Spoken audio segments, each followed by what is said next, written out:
जय यीशु। आज की हमारी प्रार्थनाओं का शीर्षक है आशा। और आशा की मिसाल हम देखते हैं इब्रानियों की किताब में अब्राहम के कैरेक्टर में, जहाँ पर उनकी अटल आशा और विश्वास के कारण वो ईश्वर से अपने बेटे को, जिसकी बलि चलाने जाते हैं, वहाँ से भी बचा लेते हैं। आपसे गुजारिश है, इस वीडियो को देखने के बाद लाइक कीजिए, सब्सक्राइब कीजिए और शेयर कीजिए। पीटर के पहले किताब में वचन संख्या 1 से लेकर 13 तक हम देखते हैं अपनी आशा प्रभु की आशीषों पर अगर हम लगाए रखते हैं तो प्रभु जब आएंगे तब वह अपनी आशीषों से हमें भर देंगे और वो सारी योजनाएं जो प्रभु ने हमारे लिए सोच रखी हैं वह हम में पूर्ण होंगी। हम जब प्रभु में अपनी आस लगाए रखते हैं तो हमें वो सारी आशीषें प्राप्त होती हैं जो ईश्वर ने अपनी योजना द्वारा हमारे जीवन में संजोए रखी है। वक्त आने पर वो हमें मिलकर रहेगी। तो ये हमारी आशा है जिसके सहारे हम प्रभु का वचन हम में पूरा होता है। गलीतियों के अध्याय 6 में वचन संख्या 8 से आगे हम देखते हैं, जो कोई शरीर की तृप्ति के लिए बीज बोएगा वह शरीर का नाश करेगा, वह अपने शरीर का नाश करेगा।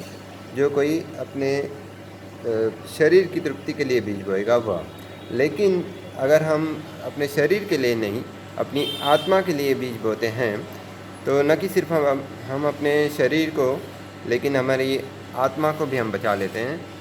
ईश्वर यही चाहते हैं कि एक भी आत्मा नष्ट न हो। अगर हम ईश्वर में आशा रखेंगे, पवित्र जीवन जिएंगे तो ईश्वर निश्चित रूप से हमें अनंत काल का जीवन देंगे।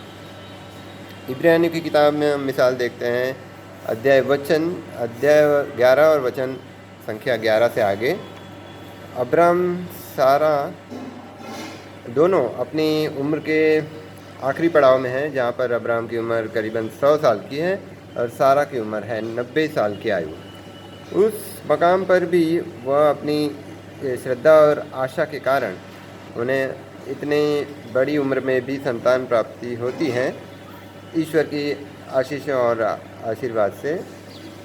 और उन्हें इस तरह से अपने आखिरी स्टेज में, लाइफ के आखिरी स्टेज में, उम्र के आखिरी मकाम पर ये जो दिव्य संतान प्राप्त होती है और अपने एक लौते पुत्र को जब बलिदान देने से भी पीछे नहीं हटते ईश्वर की आज्ञा द्वारा, तब ईश्वर चमत्कारिक रूप से उनके पुत्र को बचा लेते हैं।